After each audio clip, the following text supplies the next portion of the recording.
Good morning, students. Good morning. Good morning, sir. Good morning, Chetan. Yes, okay. Just wait for a second. Let me take out the PDF.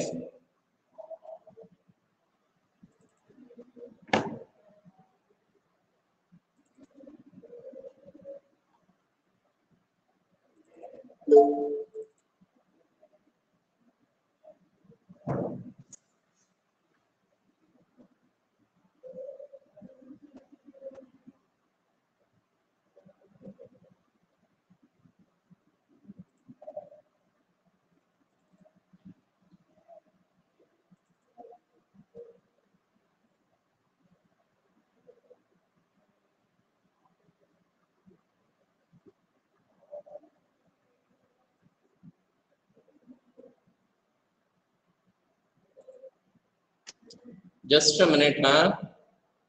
I'm opening the folder. Okay.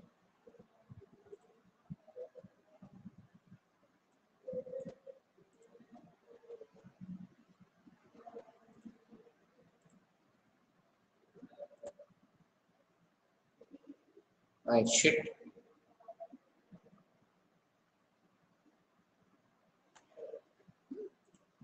What is taking that much time for? Yes. Good morning, Good sir. morning, students. Good morning, sir. Yes, beta. Is the screen visible now? Yes, sir. Yes, sir, visible. Okay. Thank you. Thank you. There is some issue related to the speed of internet, I think. Okay. Yes. Is the voice reaching you people in a proper time? Yes, sir. Yes, sir.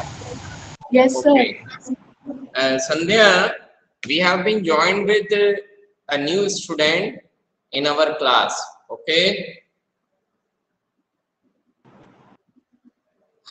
His name is Yogesh Patel. Got it? Hello, Sandhya. Yes, sir.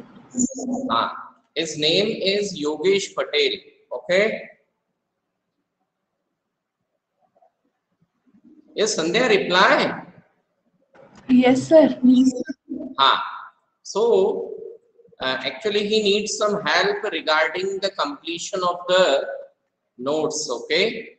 So, I am going to share your contact number to him. Is it clear? Okay, sir. And उसको जो है जो भी notes वगैरह question answers में कहाँ क्या मदद चाहिए, ठीक है, तो वो उसको Okay, sir. नोट्स वगैरह प्रोवाइड कर देना. गॉट इट बेटा? Okay, sir. चलिए, ओके, थैंक यू. सो ये हमारा सेक्शन जो था कल चल रहा था, है ना, and we had a discussion on what the constitutional debates. यही वाला सेक्शन था हमारा. These debates provide the rationale behind every provision of the Constitution. These are used to interpret the meaning of the Constitution. ये हमारा last line था. And इसके बाद हम लोग किस पर चले गए थे? हमारे वीडियोस पर, है ना, जो किसके संविधान के ऊपर बेस था. यहां तक बात आई समझ में? Yes, sir. Yes, sir. Sidak Kaur, good morning. Good morning, sir. इतना सेक्शन हमने कल की डेट तक कंप्लीट कर लिया था, है ना? ओके, ठीक है. So according to the text book now we are having the next section, है ना. जो अगला सेक्शन हमारी टेक्स्ट बुक में है वो क्या है? Guiding values of the Indian constitution. What is this?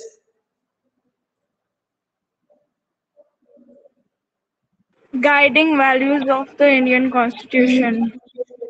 Guiding values of the Indian constitution. यहां तक बात आई समझ?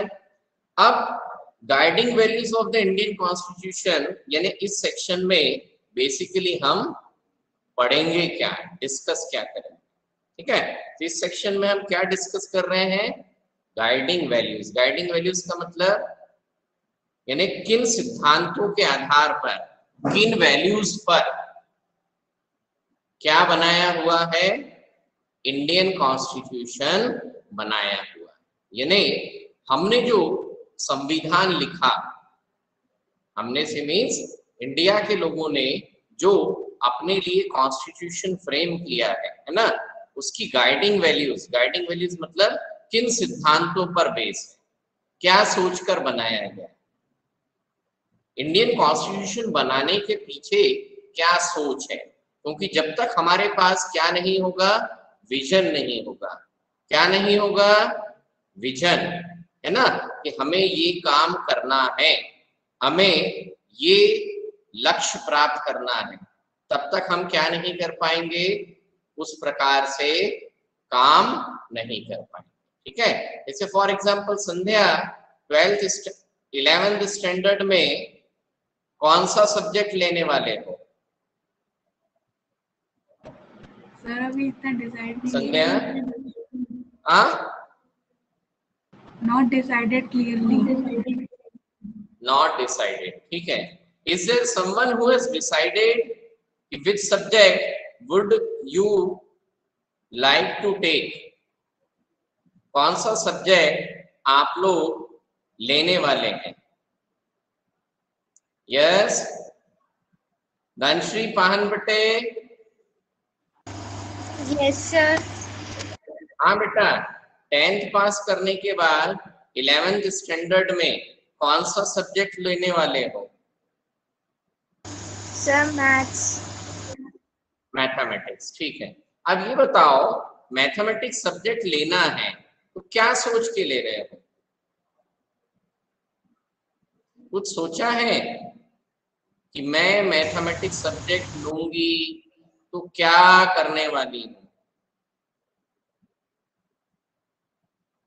कहीं ना कहीं कोई और हेलो,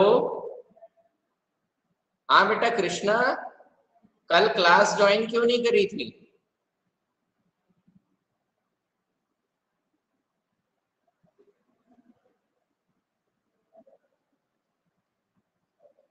अच्छा, you have joined the class today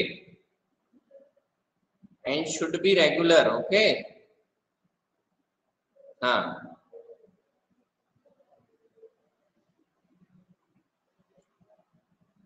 yes Dhanashree, कहीं ना कहीं हमने क्या है, अपनी करियर चॉइस सोच रखी है कि इंजीनियरिंग या मुझे इस फील्ड में जाना है, इसलिए क्या लेने वाली हूं मैं, मैथ साइंस सब्जेक्ट ले रही हूं, है ना। यानी हम कोई भी काम आज जो कर रहे हैं उसके पीछे कुछ ना कुछ एक reason. Just a minute. Hello Manasvi Ekre, हाँ मनस्वी एकारे यहाँ से बोल रहे हैं ना? हाँ, ये कल क्लास क्यों ज्वाइन नहीं करी थी आपने, इंस्ट्रूमेंट क्लास है? हाँ अभी नहीं है ना? हाँ तो क्लास ज्वाइन कर लो फटाफट। हाँ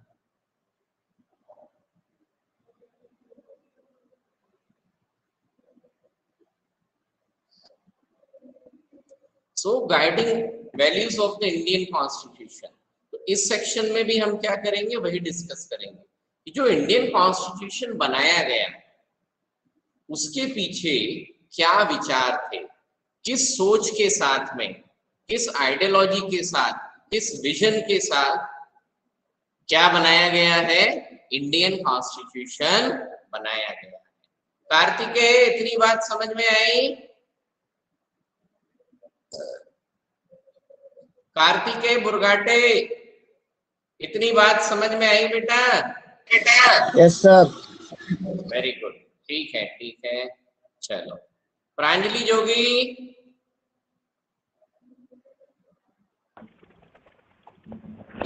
okay, so in this book we shall study the exact provision of the constitution on different subjects.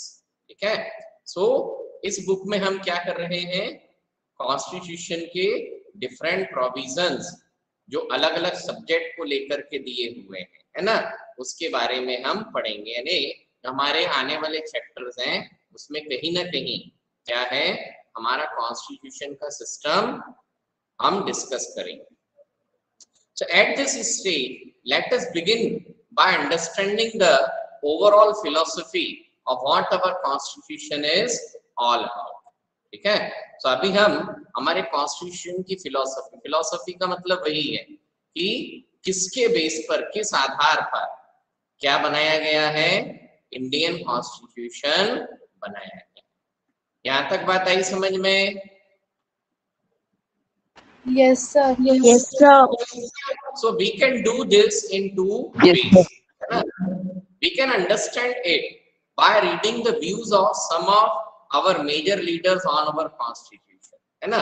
यानी यहाँ पर हम इंडियन कॉन्स्टिट्यूशन को दो तरीके से डिस्कस करेंगे।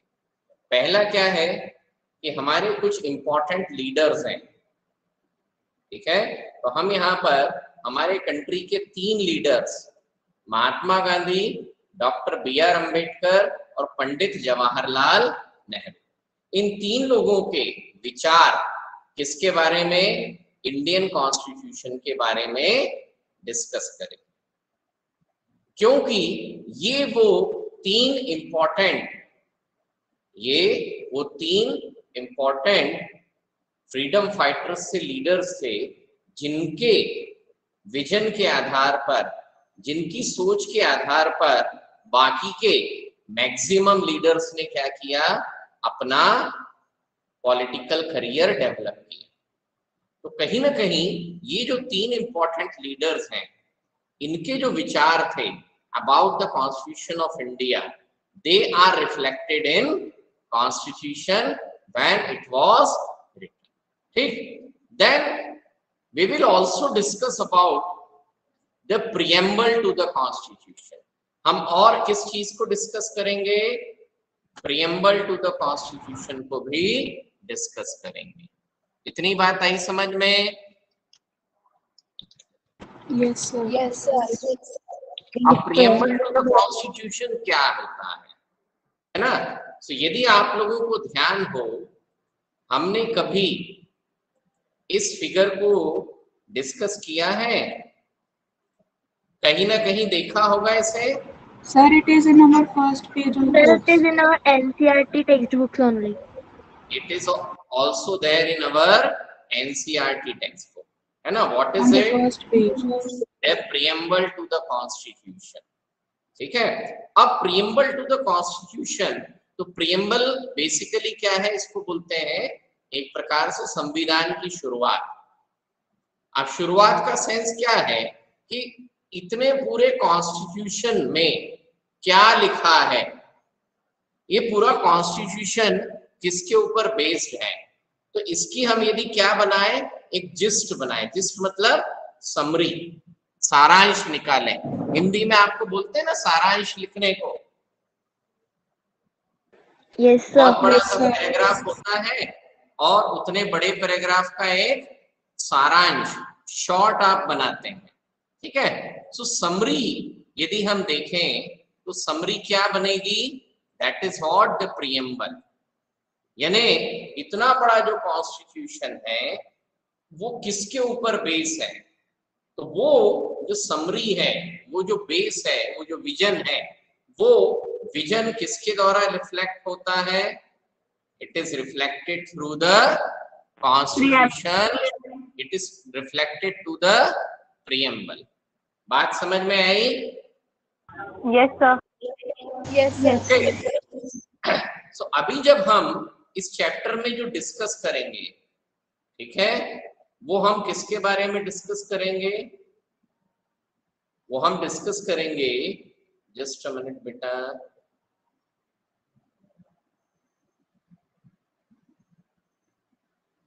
Who is this DH?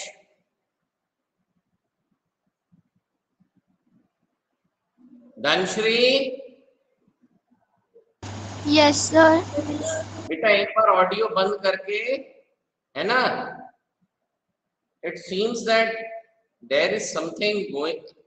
बेटा एक बार लॉग आउट करके फिर से ज्वाइन करो। Okay, sir.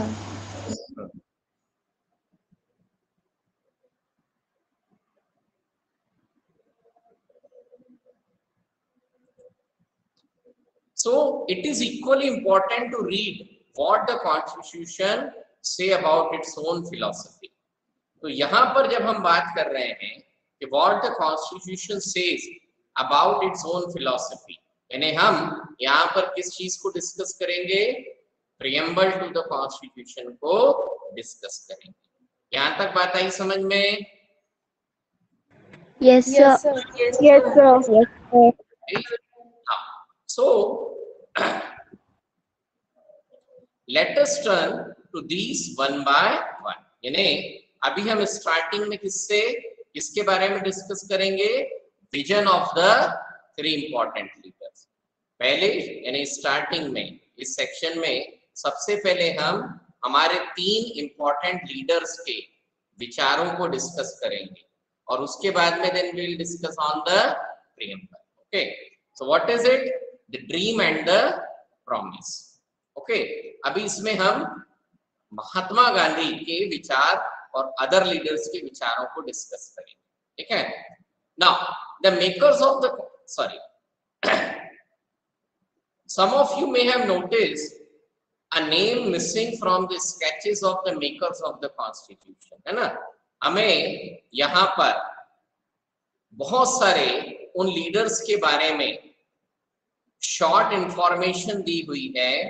Okay, who were the members of the constituent assembly? जो किसके मेंबर्स थे? कॉन्स्टिट्यूएंट असेंबली के मेंबर्स थे। ठीक है? सो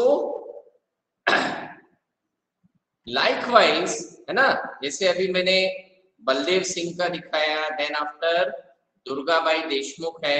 सो हमें बहुत सारे लीडर्स का एक ब्रीफ स्केच दिया हुआ है। ठीक है?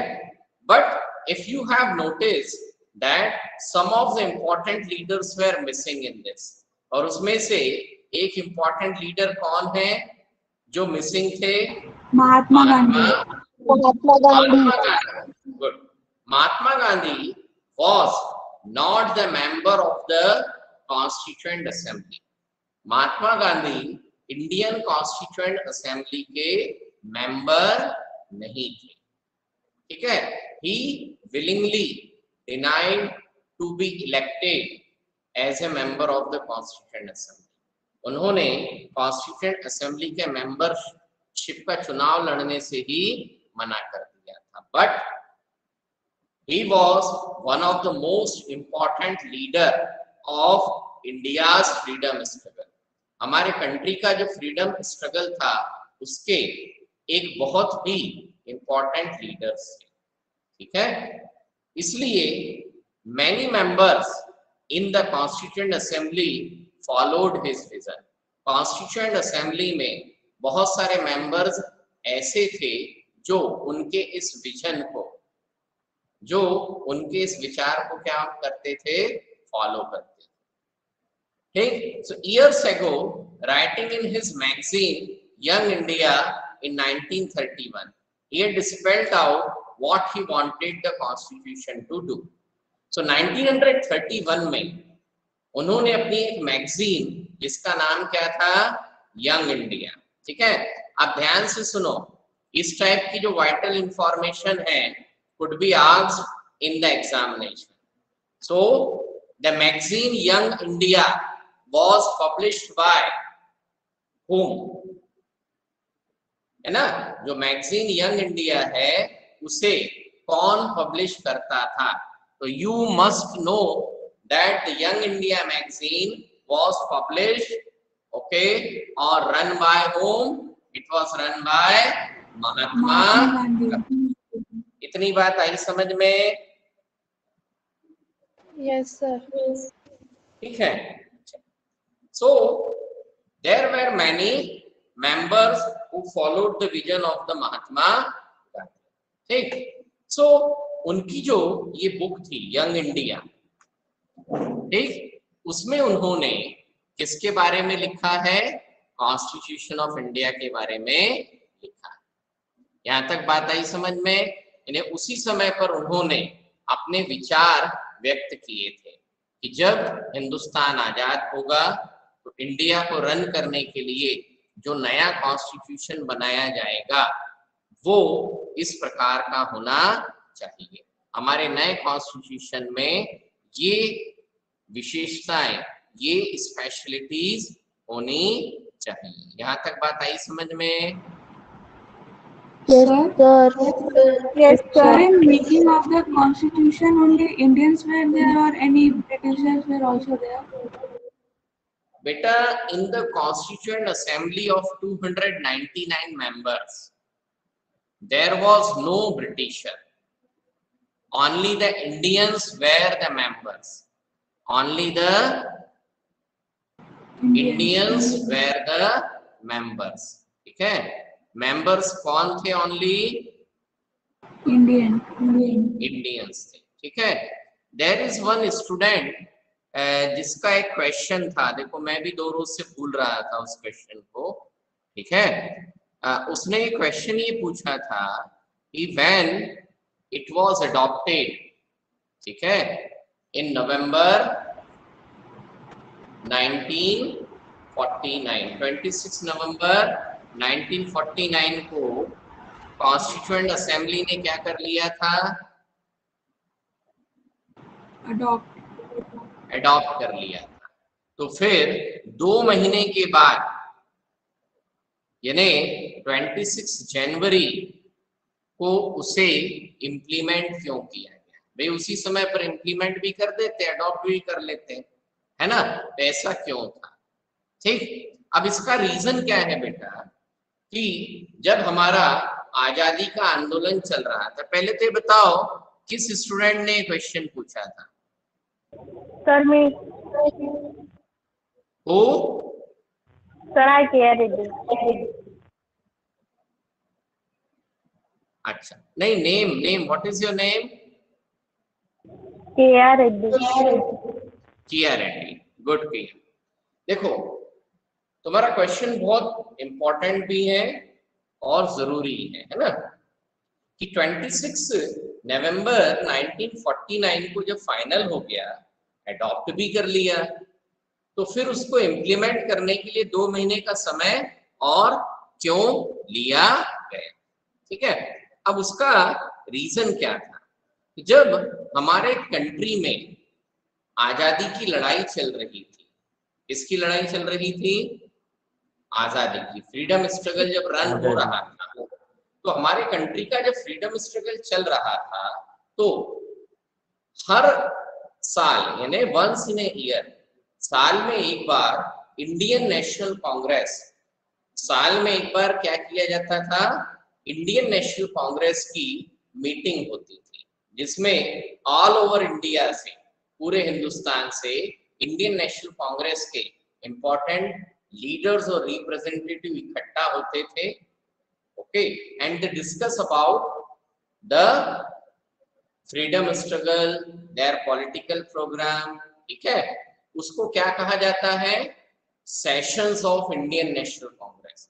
वो जो हर साल में एक, कई बार 2 बार भी हुई, इंडियन नेशनल कांग्रेस की जो मीटिंग होती थी, जिसमें इंडियन नेशनल कांग्रेस के लीडर्स मिल करके अपनी पूरी प्लानिंग बनाते थे, तो उसको क्या कहा जाता था? किया सेशंस ऑफ इंडियन नेशनल कांग्रेस। कितनी बार आई समझ में? Yes, sir. ठीक, तो लाहौर में अराउंड 1930 में एक सेशन हुआ था। ठीक है, और उस सेशन के जो प्रेसिडेंट थे, अध्यक्ष जो थे, मीटिंग को रन कौन करेगा? तो उसको बोलते हैं अध्यक्ष, प्रेसिडेंट ऑफ दैट सेशन। तो वहां पर अध्यक्ष कौन थे? पंडित जवाहरलाल नेहरू। और पंडित जवाहरलाल नेहरू ने उस सेशन में एक घोषणा की थी, जिसको बोला जाता है पूर्ण स्वराज्य की घोषणा। अब पूर्ण स्वराज्य की घोषणा का यहाँ सेंस क्या है? तो पंडित जवाहरलाल नेहरू ने लाहौर सेशन में ये वादा किया था कि डिमांड रखी थी कि हिंदुस्तान को जब तक पूर्ण स्वराज, पूरी आजादी नहीं मिल जाती तब तक हम अपना संघर्ष, अपना स्ट्रगल नहीं रोकेंगे। ठीक है, तो उस टाइम पीरियड से ही उसी समय से ही इंडियन नेशनल कांग्रेस जो थी वो क्या 1930 के आसपास से, जस्ट अ मिनट, है ना,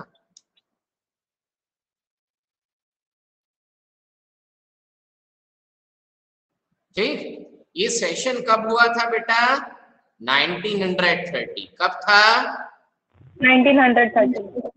ठीक है। सो उस समय पर पंडित जवाहरलाल नेहरू ने, ठीक है, ये एक नारा दिया था, द पूर्ण Swaraj resolution, and it was proclaimed on 26 जनवरी 1930। तो 26 जनवरी 1930 को, 26 जनवरी 1930 को जवाहरलाल नेहरू जी ने ये घोषणा की थी लाहौर के सेशन में कि हम तब तक अपना संघर्ष नहीं रोकेंगे जब तक कि हमें क्या नहीं मिल जाता? पूर्ण स्वराज नहीं मिल जाता। क्या नहीं मिल जाता? पूर्ण स्वराज, फुल इंडिपेंडेंस। पूर्ण स्वराज। यानी हम अंग्रेजों से कोई समझौता नहीं करेंगे, हम पूर्ण स्वराज प्राप्ति तक अपना संघर्ष करेंगे। तो वो जो प्रोक्लेमेशन था, प्रोक्लेमेशन का मतलब होता है घोषणा करना, निर्णय लेना। तो वो जो प्रोक्लेमेशन था, उस प्रोक्लेमेशन को हिंदुस्तान के लोगों को लगातार याद दिलाना, ये तुम्हारा संकल्प है। हम बोलते हैं ना, न्यू ईयर रिजोल्यूशन लेते हैं, तो ये तुम्हारा संकल्प है कि तुम्हें कब तक लड़ते रहना है जब तक क्या नहीं मिल जाता? पूर्ण स्वराज नहीं। पूर्ण स्वराज। तो 1930 से ही, 1930 के बाद से ही 1931, 32, 33 हर साल हिंदुस्तान के लोगों को अपना रिजोल्यूशन, अपना संकल्प याद दिलाने के लिए इंडियन नेशनल कांग्रेस क्या करती थी? इंडियन नेशनल कांग्रेस 26 जनवरी को इंडिपेंडेंस डे सेलिब्रेट करते थे। यानी 26 जनवरी 1930 को इंडियन नेशनल कांग्रेस किस दिन के रूप में? इंडिपेंडेंस डे के रूप में उसे याद करती थी। इतनी बात आई समझ में? Yes sir. अब हुआ क्या कि ब्रिटिशर्स ने क्या चालाकी करी? जनवरी में आजादी नहीं दी। कब आजादी दी? अगस्त में। कब दी? अगस्त में। ठीक है। तो जो 26 जनवरी का दिन था, 26 जनवरी का दिन भारतीय स्वतंत्रता संग्राम, इंडियन फ्रीडम स्ट्रगल के लिए बहुत महत्वपूर्ण दिन था, इंपॉर्टेंट दिन था कि उस दिन को हम इंडिपेंडेंस डे के रूप में पिछले 17-18 ईयर्स से सेलिब्रेट करते आ रहे थे। इसलिए इंडियन नेशनल कांग्रेस के लीडर्स ने डिसाइड किया कि भैया अब आजादी तो मिली 15 अगस्त को, तो उसे तो हम इंडिपेंडेंस डे मनाएंगे, परंतु यदि हम 30 जनवरी को भूल जाएंगे तो ये भी एक प्रकार से हमारे फ्रीडम स्ट्रगल के लिए अन्याय होगा। 26 जनवरी के लिए क्या होगा? अन्याय। इसलिए क्या किया गया, उस 26 जनवरी के महत्व को, 26 जनवरी के इंपॉर्टेंस को मेंटेन रखने के लिए एडॉप्शन, इम्प्लीमेंटेशन कितने महीने पोस्टपोन कर दिया गया? 2 मंथ। 2 मंथ। बात समझ में आई? Yes sir. ठीक, ओके, चलिए। सो सॉरी, है ना? Now so we are having the philosophy of Mahatma Gandhi की। महात्मा गांधी के इंडियन कॉन्स्टिट्यूशन के बारे में क्या विचार थे? ठीक है। सो महात्मा गांधी को और बहुत सारे लीडर्स को ये एहसास था कि आज ना कल हमें ब्रिटेन से आजादी मिल जाएगी। तो आजादी की लड़ाई लड़ने के साथ साथ और किस बारे में हमारे लीडर्स सोचते थे?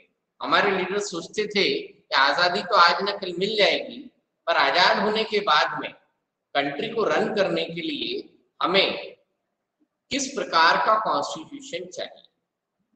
ठीक है। So they express their views number of times. ठीक है। तो यहाँ पर हमें किसके व्यूज पढ़ने को मिल रहे हैं?